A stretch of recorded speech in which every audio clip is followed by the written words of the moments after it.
Einstein, Hiroshima, Nagasaki, ड्योसलाड, Roosevelt, Manhattan project, ये नाम तो ज़रूर सुने होंगे आपने। भला बताइए इनमें कदर मुश्तरक यानी कॉमन क्या है? बिल्कुल सही पहुंचे आप, एटम बम। जी हाँ, इन सब शख्सियात और मकामात की निस्बत बड़ों पर लर्जा तारी कर देने वाले इसी खतरनाक और मोहलिक तरीन हथियार से जुड़ी हुई है। यही है आज BBC रीड्स का मौजू और मैं हूं उमर आफरीदी। आप सुन रहे हैं BBC रीड्स। दुनिया के पहले जौहरी हथियार की इस कहानी को 2023 की ब्लॉकबस्टर फिल्म ओपनहाइमर में भी मौजू बनाया गया है। एक खत से शुरू होने वाले इस सिलसिले का इख्तिताम लाखों जापानी शहरियों की इतनी कर्बनाक मौत और माजूरी पर हुआ था कि खत लिखने वाला भी पछताया था। तफसील कुछ यूं है कि 20वीं सदी की चौथी दिहाई इख्तिताम पर थी। दुनिया के बड़े हिस्से पर नौआबादियों की सूरत में यूरोपी तसल्लुत कायम था। ऐसे में हिटलर की क़यादत में नाजी जर्मनी ने यूरोप में खलबली मचा रखी थी।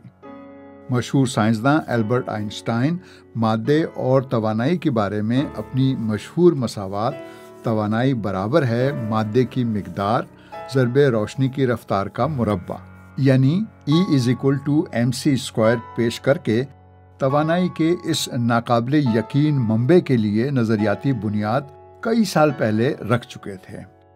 2 अगस्त सन 1939 को आइंस्टाइन के दस्तखत के साथ उस वक्त के अमरीकी सदर फ्रैंकलिन डी रोजावेल्ट को एक खत मिला जिसमें कहा गया था कि न्यूक्लियर रिसर्च ने यूरेनियम से तवानाई का हुसूल मुमकिन बना दिया है और ये कि तवानाई का ये नया जरिया नहायत ताकतवर बम बनाने में काम आ सकता है।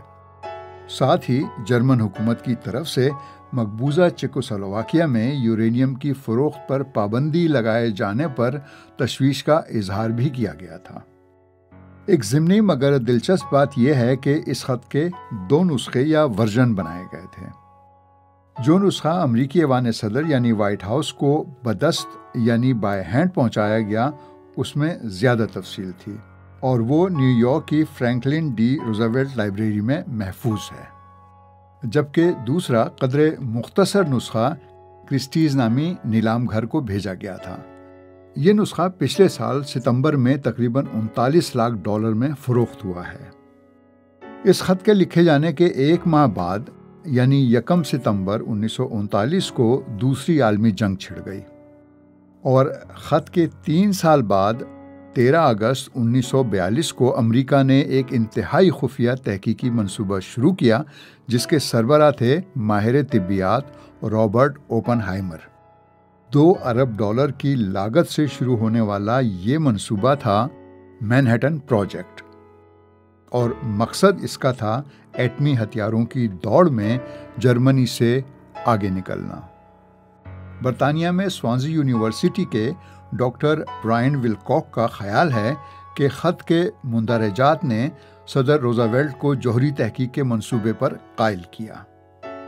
अगरचे फिल्म ओपनहाइमर में आइंस्टाइन के किरदार को बढ़ा चढ़ा कर दिखाया गया है मगर हकीकत में वो इस मंसूबे से दूर रहे और हमेशा इसरार करते रहे कि जौहरी तवानाई के अखराज में बराह रास्त उनका कोई हाथ नहीं था। खत का आइडिया दरअसल आइंस्टाइन की शागिर्दी में रहने वाले फिजिसिस्ट लियो सलाट का था मगर वो अपने मौक़िफ़ की तायीद में इस पर आइंस्टाइन के दस्तखत चाहते थे ताकि उनकी बात में वज़न आए। आखिरकार 16 जुलाई 1945 को न्यू मैक्सिको के सहरा में गैजेट के नाम से एक बम छोड़ा गया। देखने वालों को जहां अपनी कामयाबी की खुशी थी वहीं इस तबाहकुन सलाहियत ने सब पर हैबत भी तारी कर दी थी। रोजावेल्ट की जगह हैरी ट्रूमैन अमरीकी सदर बन चुके थे। उस रोज़ उन्होंने अपनी डायरी में अमरीका की एटमी सलाहियत के बारे में लिखा था, आज हमने दुनिया की तारीख का सबसे खौफनाक बम दरियाफ्त कर लिया है। उस वक्त तक दूसरी आलमी जंग में जर्मनी हथियार डाल चुका था लेकिन जापान डटा हुआ था। लिहाजा जापान से हार मनवाने के लिए हिरोशिमा اور ناگاساکی کی بندرگاہوں پر ایٹم بم گرانے کا فیصلہ کیا گیا۔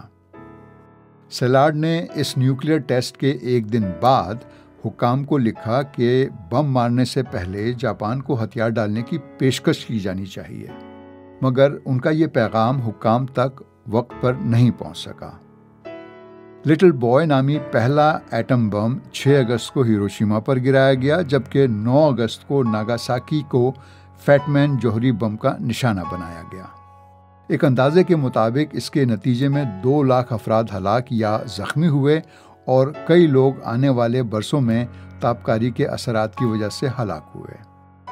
آج تک کسی بھی تنازع میں جوہری ہتھیاروں کو براہ راست استعمال کرنے کی یہی 2 مثالیں ہیں۔ آئنسٹائن کو اپنے اس خط کے نتیجے میں ہونے والے تشدد اور افراتفری پر شدید افسوس تھا۔ انہوں نے ایک بار نوبیل انعام یافتہ سائنسداں لینس پولنگ سے کہا تھا کہ صدر روزویلٹ کو خط لکھنا ان کی زندگی کی سب سے بڑی غلطی تھی۔ آئنسٹائن نے اپنی بقیہ زندگی تخفیف جوہری اسلحہ مہم میں صرف کی۔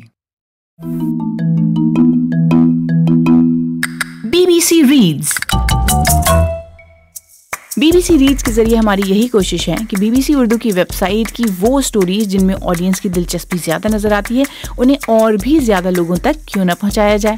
تو ہم پڑھیں اور آپ سنیے اور اپنے دوستوں اور ساتھیوں کو بھی سنائیے۔